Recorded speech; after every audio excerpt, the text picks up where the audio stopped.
Setelah membereskan semua pekerjaannya, Han keluar dari ruangan Saga. Ramon yang memintanya menunggu waktu makan malam ditolaknya. Ada yang mau aku kerjakan setelah ini? Jawab Han sambil mengambil sebotol air di dalam kulkas. Terus awasi ibu dan Amira seperti yang aku katakan kemarin. Baik. Han keluar rumah dengan membawa botol airnya. Melihat dari kejauhan seorang sedang menempel di dekat pintu mobil. Mau apa lagi bocah itu? Kenapa? Han masuk ke dalam mobil lalu minum. Amira mendekat dan membuka pintu mobil lagi, meminta Han keluar. Wajah gadis itu mulai terlihat malu-malu, sambil mencengkeram tangannya sendiri ragu. Kalau Nona tidak mau bicara, saya pergi. Saya masih punya banyak pekerjaan. Belum keluar dari mobil. Merepotkan saja.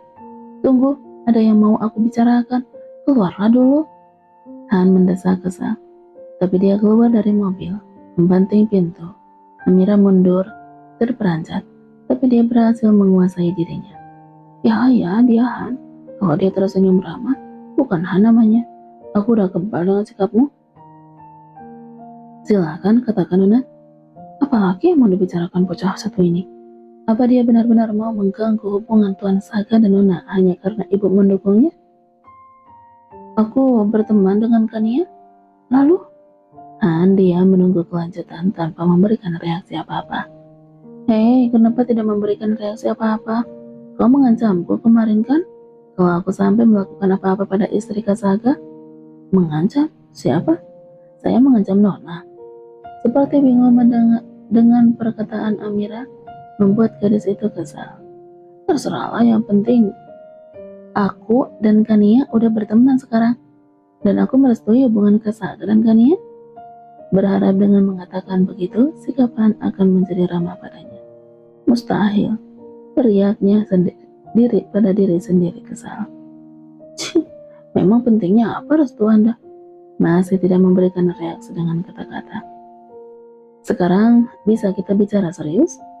Han mulai jengah ketika ternyata Amira belum mengakhiri pembicaraannya. Apa ada lagi yang mau Nona katakan? Melihat sikap Han yang mulai kesal malah membuat antusias Amira semakin menjadi. Apa kau ingat aku pernah menyatakan perasaanku padamu? Langsung to the point. Tidak? Aco. Apa? Kenapa aku harus suka pada orang seperti ini sih? Han benar-benar tidak terlihat tertarik. Satu tangannya bahkan sudah meraih handle pintu mobil, walaupun kakinya belum masuk. Aku kan sudah besar sekarang, teriak Amira. Lalu? Kau bilang setelah aku dewasa dan tidak tidur sambil berliur, waktu belajar aku sudah boleh memikirkan cinta. Aku sudah lulus kuliah sekarang. Han tergelak kecil. Dia ingat kejadian ini saat bocah ingusan ini menyatakan perasaan padanya. Dan itulah jawabannya. Berapa umur Anda, Nona? Amira diam, hanya menggigit bibirnya, tidak mau menjawab. Kalau dia menjawab hanya menunjukkan berapa pecahnya dia. Apa? Memang apa hubungannya dengan umurku? Kau juga masih jomblo kan? Amira? Terlihat Sophie berlari cepat setelah turun dari mobil dan mendengar Amira berteriak di depan Han. Sudah gila ya, dia sampai memprovokasi Han. Sophie mendekat, menarik tangan Amira, menjauhi mobil Han. Apa yang sedang kau lakukan? Berbisik. Menyatakan perasaanku kepada Han? Apa? Sudah gila ya? Sophie langsung menciut saat pandangan matanya bertemu dengan Han. Minggir. Iya, kami minggir. Maaf. Menarik tangan Amira yang belum mau menyerah pergi. Sudah gila ya, dia sudah kesal. Sophie benar-benar mendorong tubuh Amira untuk berjalan menuju rumah utama. Kau mau mati? Kesal karena Amira masih memandang mobil Han yang menjauh. Saat mobil itu lenyap, Sophie melepaskan tangannya. Kenapa mencegah aku sih? Aku kan sudah berhasil menekannya tadi. Sedikit lagi dia menjawab perasaanku tadi. Bisa gila aku. Sophie meninggalkan Amira dan masuk ke dalam rumah. Lagian apa sih yang disukai dari Han? Menakutkan begitu. Tengkuk Sophie saja masih merinding. Merubah posisi tidurnya di sofa, TV menyala, tapi karena jarangnya menonton, jadi tidak tahu apa yang harus dilihat dan dinikmati. Tapi tetap saja dibiarkannya benda itu hidup. Mengusir sepi, masih terkurung di dalam rumah, belum boleh beraktivitas normal, tapi sepertinya ini akan jadi hari terakhir. Karena semua keluhan dengan datang bulan sudah lewat dan hanya tinggal beberapa titik noda saja yang keluar. Akhirnya besok aku bebas. Bebas kepalamu. Sepertinya makna kebebasan makin lama di era sekarang makin dipersempit. Tapi terserahlah, pikir Dania, yang penting dia bisa keluar rumah dan kembali bekerja. Terserahlah mau diawasi Aran selama di luar rumah bukan menjadi perkara penting lagi. Toh, sebelumnya dia bisa bersama Lela. Jadwal kunjungan ke dokter juga sudah keluar. Baiklah, lakukan semuanya dengan senang Dania. Terima yang sudah menjadi garis nasibmu, menjadi istri Tuan Saga dengan segala kerumitannya itu. Dania menjatuhkan tubuhnya ke atas bantal, menarik bantal sambil menyangga kepalanya. Seraut wajah Tuan Saga muncul di pelupuk matanya. Bagaimana caranya aku bisa hidup dengan normal sebagai istrinya ya? Memikirkan trik khusus agar kedepannya Saga bisa bersikap layaknya manusia normal. Tidak, cukup menjadi suami normal seperti kebanyakan suami lainnya. Berpikir keras, akhirnya cuma mendesak. Tapi dia Tuan Saga, dilihat dari semua hal memang tidak. Memang dia sudah di luar standar normal manusia biasanya. Dan ia teringat Raksa semalam. Upayanya untuk tidak mempertemukan Raksa dengan ibu sepertinya gagal. Ajakan makan malam Saga membuat mereka mau tidak mau bertemu di meja makan. Semoga semalam Raksa tidak melihat bagaimana sikap ibu pada aku dan rukoku, apa yang terjadi selama aku tidak pernah datang ya. Tuan Saga mengirim 2 staf ahli ke ruko Mbak. Mereka membantu kami dengan baik. Begitu laporan Tika. Walaupun Dania tidak paham maksudnya, tapi sepertinya semua berjalan dengan normal. Tidak ada kendala berarti yang dilaporkan Tika. Grup chat toko juga cukup tenang. Tapi ngomong-ngomong, apa yang dilakukan 2 orang staf ahli di rukoku? Tika bahkan sampai menyebutnya staf ahli. Saat Dania menanyakan pada Saga semalam sebelum tidur, dia hanya menjawab, mana aku tahu yang mereka lakukan. Mungkin membantu karyawanmu melipat baju? Sudahlah, percuma bicara padanya. Aku akan melihat langsung besok. Setelah benar-benar jenuh bergulingan di sofa, Dania keluar dari kamar. Sepi menyergap, semua orang pergi, bahkan Amira juga. Dia mengatakan akan memperjuangkan mimpi dan cita-citanya. Mimpinya bukan untuk menjadi istri sekretarisan kan? Membayangkannya saja sudah ngeri kalau gadis itu dengan tidak tahu malunya muncul di antara grup untuk mengaku sebagai kekasihan. Dan akhirnya Dania membawa langkah kakinya menuju rumah belakang. Mencari Aran, gadis itu sama menganggurnya seperti dirinya, karena pekerjaan utamanya adalah menjadi asisten pribadinya. Nona, ada apa? Kenapa sampai kemari? Maya yang tadi diteriaki saat sedang membereskan pekerjaannya, langsung berlari menuju ruang tamu rumah belakang. Beberapa pelayan tampak canggung saat Dania berdiri di sana dengan wajah ramahnya. Walaupun terlihat ramah, namun bagi beberapa pelayan, menjaga jarak dengan nona mudanya adalah hal penting, baik yang bisa dilakukan untuk meminimalisir melakukan kesalahan. Maaf ya, aku mengganggu kalian bekerja. Tidak apa-apa Nona, apa yang bisa kami bantu? Aku hanya sedang bosan, jadi main kemari, tapi kalian sedang sibuk ya. Beberapa pelayan menganggukkan kepala lalu mundur diri untuk kembali bekerja. Menjauhi masalah tepatnya. Iya sih, ini kan masih jam kerja mereka. Cuma aku kan pengangguran di rumah ini. Apa Nona mau saya panggilkan Aran? Dia sepertinya masih ada di kamarnya. Wajah penuh semangat Tania muncul. Tujuannya kembali memang sebenarnya mencari gadis itu. Di mana kamar Aran? Biar aku ke sana. Semua saling pandang, ingin menolak tapi tidak berani. Lebih baik Aran yang keluar dari kamar dan mengikuti Nona ke rumah utama. Pikiran mereka bersamaan. Tapi sepatutnya Dania bersikeras untuk mendatangi kamar Aran. Akhirnya Maya yang berinisiatif mengantarkan Dania ke kamar Aran yang ada di lantai 2. Aran membantu beberapa pekerjaan pagi, tapi kalau dia udah selesai, dia lebih sering di kamarnya Nona. Maya memberikan penjelasan sambil mensejajari langkahnya kaki Dania di sampingnya. Memang apa yang dikerjakan dia di kamar? Katanya dia penulis novel online. Hah? Benarkah? Sampailah di sebuah pintu. Deretan kamar yang berjajar serasa ada di balik kos-kosan mahasiswa saja. Tertulis nama Aran di pintu masuk. Terima kasih ya Maya. Saya panggilkan Aran, Nona. Sudah mau mengetuk pintu. Tidak usah, biar aku masuk sendiri. Kembalilah bekerja. Maaf sudah merepotkanmu ya. Menepuk bahu Maya pelan. Tidak Nona, Nona bisa menyuruh saya melakukan apapun yang Nona mau. Untuk itulah aku digaji 3 kali lipat di rumah ini. Dania membuka pintu pelan saat Maya sudah meninggalkannya. Pintu berdiri kecil, namun sepertinya tidak mempengaruhi Aran karena gadis itu tidak muncul. Mata Dania berkeliling mencari. Kosong. Terdengar suara keran air dari kamar mandi. Ternyata dia sedang mandi ya. Dania benar-benar masuk setelah mengatakan permisi dengan suara pelan.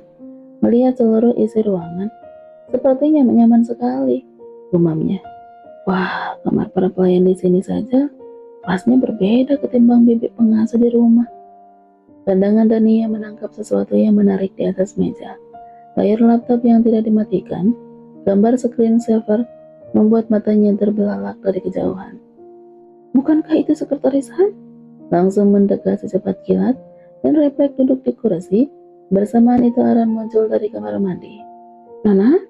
Terkejut setengah mati. Lebih terkejut ketika melihat tangan Nona Dania udah menyentuh mouse dan melihat layar laptopnya dengan penuh tanda tanya. Habislah aku tidak mematikan laptop. Aran, bukannya ini sekretaris Han?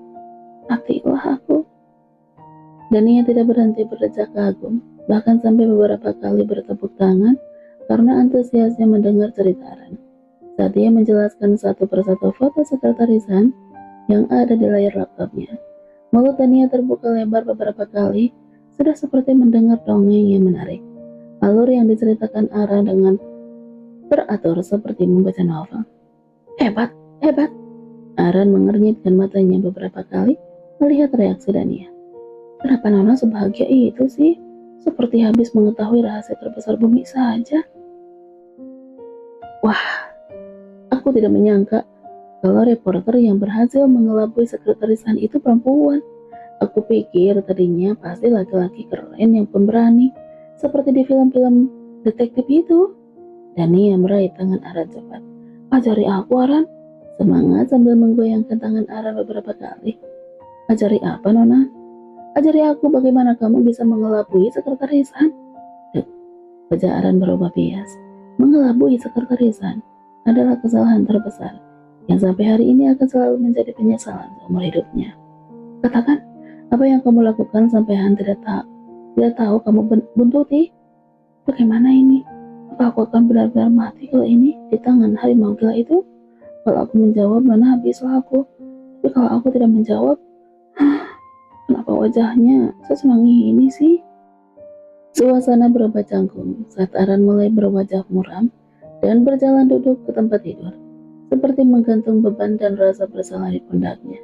Matanya yang terlihat lelah karena semalaman mengejar target menulis, sementara Dania masih ada di depan meja, duduk di tempatnya tadi, masih melirik foto-foto sekretarisan di layar laptop. Mengingat-ingat sepertinya foto-foto itu belum pernah dilihatnya di internet. Kenapa Aran sampai memasangi sebagai layar depan ya? Apa dia? Hal mengejutkan apa lagi nih? Setelah Amira yang secara mengejutkan mengaku menyukai sekretarisan saja, belum rampung Dania memikirkannya. Sudah muncul fakta baru lagi. Dania berdecak, ternyata penggemar sekretarisan ada ya. Mereka ini tahu tidak sih bagaimana sifat sekretarisan? Ayolah Dania, kau bahkan mencintai makhluk paling tidak bisa ditebak di muka bumi ini. Begitulah akhirnya Dania bertoleransi dengan fakta mengejutkan yang dia dapat pagi ini. Nona, lirih Aran memanggil.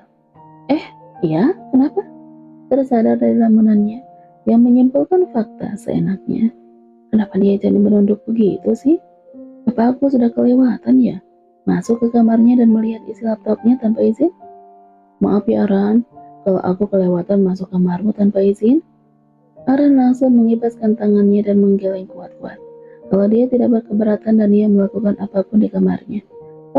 Semua hal yang dinikmati ini adalah milik suaminya. Tidak, Nona, bukan itu. Mengibaskan tangan lagi. Sebenarnya saya sudah membuat kesalahan besar pada sekretaris Han di masa lalu. Seperti baru saja melepaskan beban berat di pundaknya, Haran bernapas jauh lebih lega. Mungkin menceritakan pada Nona Dania tidak akan membuatnya naik dari kubangan rasa bersalah. Tapi sejujurnya dia sangat berharap kalau Nona Dania bisa membuka jalannya untuk minta maaf secara tulus kepada sekretaris Han. Walaupun dia belum bisa menduga akan melalui jalan seperti apa. Kenapa sih? Aku kan jadi penasaran. Dia marah ya, karena kamu mengambil gambarnya diam-diam. Aku dengar karena kau membantu seorang putri stasiun TV untuk menyatakan perasaannya pada Han. Dan ia melihat wajah penuh persalahan. Dia bahkan sampai meremas jemari tangannya. Dulu kamu reporter di stasiun TV XX kan? Sebuah hal yang wajar jika sekretaris Han marah. Begitu Dania berpikir. Kalau dia sendiri pun tentu akan marah dan terganggu kalau aktivitas sehari-harinya menjadi konsumsi publik.